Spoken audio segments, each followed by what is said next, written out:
What's up? It's your boy Pella, man. Coming out of Capricorn season, which was dope, right? And so we're in Aquarius season, so we definitely got it. Give a shout out to the ancestor Arthur Schomburg, right? The man who sparked Dr. John Henry Clarke brain, right? Capricorn, Dr. John Henry Clarke. So let's read this quote from Arthur Schomburg. He says, "Now I made this right here 7 years ago. Like you see this picture and it's typing on it. I did that, right? Because you might see it on the internet somewhere. It says, he says, what you're calling African history, Negro history, are the missing pages of world history. Read the history of the people who took you out of history, and you will find out why they were so insecure that they had to take you out of history. Why they could not stand for your history to compete with theirs." That's interesting. All right, now we're going to go to Dr. John Henry Clarke documentary, A Great Mighty Walk. Me to stop playing the fool because I was playing the fool just to get accepted. And she said, it is better to be right and march into hell than to follow a bunch of fools into heaven. I wanted to do something to impress Miss Taylor, and we had current events on Friday.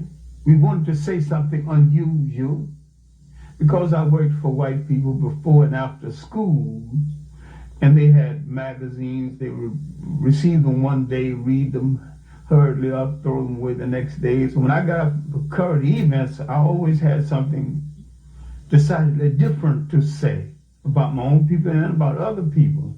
No, I wanted to do something real big. So I went to a lawyer that I worked for before and after school.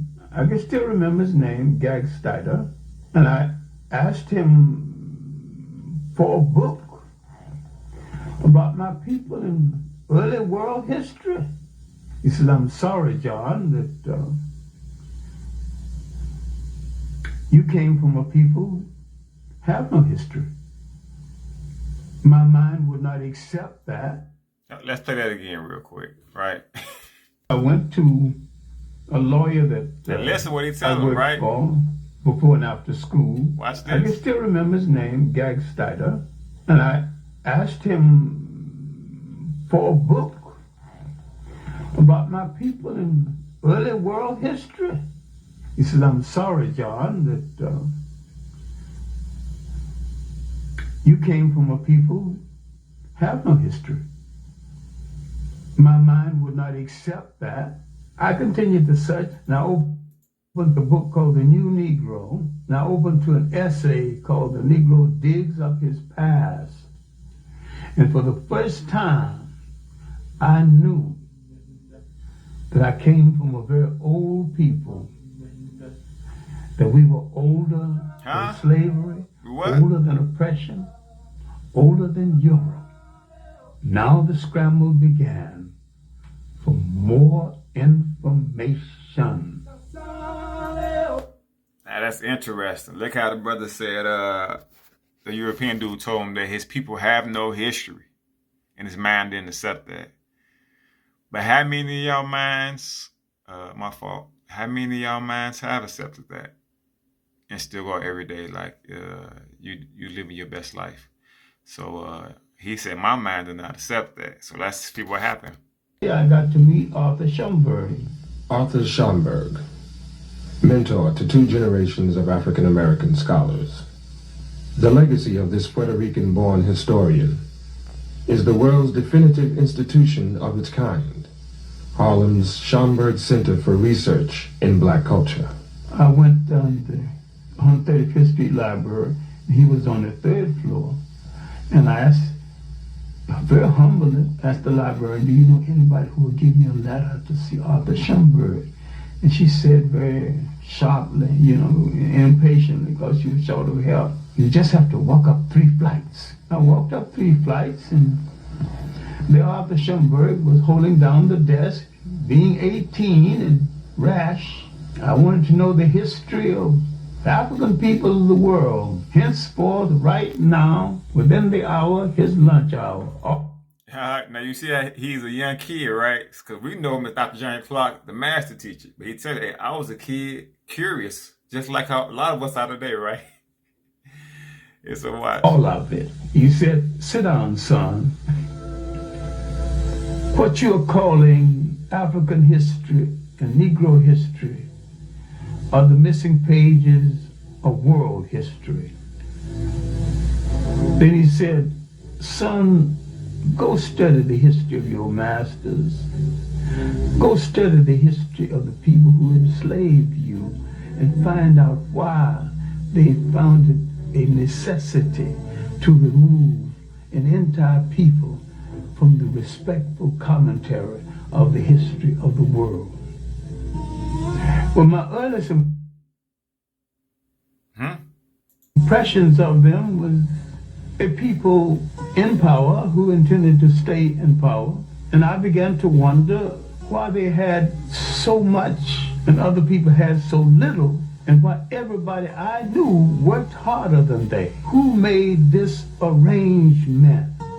I studied European history and world history.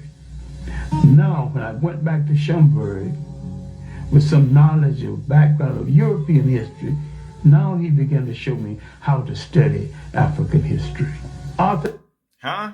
You hear what he said? He like, hey, I ain't gonna take nothing till you go back and study. So he went to go study the history of Europe. Now, when I see people always talk about only American history or only African history, I know you're really not ready for this battle because you never did what Auntie Schomburg told Dr. John Henrik Clarke to do. Go study the history of Europe and find out why your history was taken from you like that. And so if you want to be a master, you got to study the world. I don't want to hear about, oh, we only in America, or we only in Africa. Man, you better study the world. You know? All right? Hold on. Let's see what he say before I cut you off. Love you, though. Dr. Schomburg taught me the interrelationship of African history to world history. Willis and Huggins of the Old Harlem History Club taught me the political meaning of history. And from the lectures of William Leo Hansberry of Howard University, I learned the philosophical meaning of history. The most valuable lesson I would learn is that when you address a people by their right name, that name must relate to land, history, and culture. All people go back to the geography of their original origin and identify themselves, no matter where they live on the face of the earth. We have overused the word black. Huh? Listen to him. Because black tells you how you look, but it don't tell you who you are. You can call an Italian white, but that don't tell you anything about him. How they live on the face of the earth. We have overused the word black because black tells you how you look, but it don't tell you who you are. You can call an Italian white, but that don't tell you anything about him. We are the only people who seem to have lost that all essential trait of geographical and historical reference. Huh? So, as you see what he said, we have lost our historical reference, right? We think history started with slavery. And also, you can see that he said we overuse the word black because it doesn't pertain to land, history, and culture.